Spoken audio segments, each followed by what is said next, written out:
គឺស្អីទាំងអស់គ្នាស្វាគមន៍មកកាន់វីដេអូថ្មីទៀតហើយថ្ងៃនេះគឺអត់មានអីទេគឺ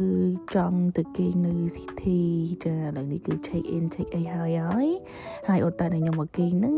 គឺឈ្មោះថា Stamford Plaza ហើយអូតែដែលខ្ញុំមកគេងហ្នឹងគឺនៅកណ្ដាលទីក្រុងរបស់ Melbourne មកអ្នកនរគ្នាឥឡូវនេះគឺរៀបអីឡើងទៅលើហើយនិយាយទៅអូតែខ្ញុំមកគេងហ្នឹងគឺជាអូតែមួយដែលរៀងបែបបុរាណដែរប៉ុន្តែផ្កាយ5អ្នកនរគ្នានិយាយទៅរៀងលយដែររៀងក្លីបដែរអញ្ចឹងណាហើយនេះជាដល់យន្តគេអ្នកនរគ្នាមើលពីលើមកឡើងចង់ស៊ីវជើងដែរហ្នឹងណា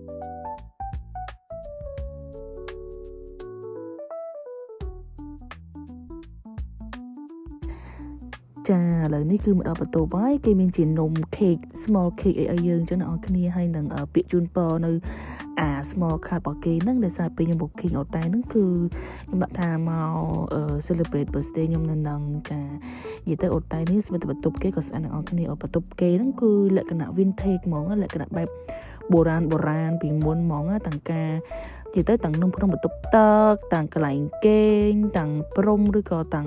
កន្លែងសាឡុងអង្គុយលេងអីហ្នឹងគឺបែបបុរាណទាំងអស់ហ្មងនិយាយទៅខ្ញុំស្រឡាញ់បែបvibe like ចឹងអញ្ចឹងណា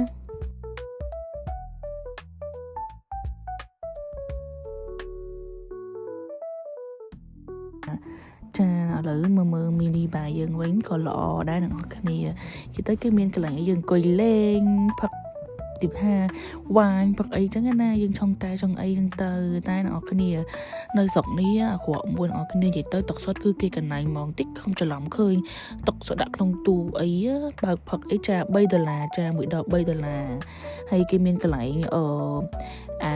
cooking ឲ្យយើងចង់ cook នៅក្នុងបន្ទប់ក៏បានគេមានចានគេមានអីឲ្យយើងហើយនឹងកន្លែងលាងចានអញ្ចឹងណា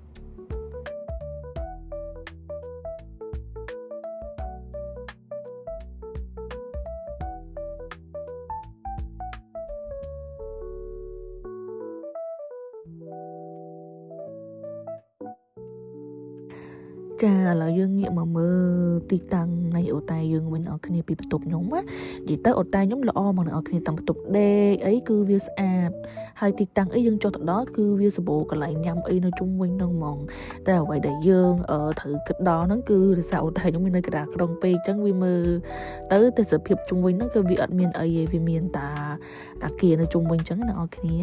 ហើយវីដេអូនេះក៏មានតែប៉ុណ្្នឹងដែរអរគុណអ្នកនរគ្នាសម្រាប់ការតាមដានរបស់ខ្ញុំពីដើមដល់ចប់បាយបាយ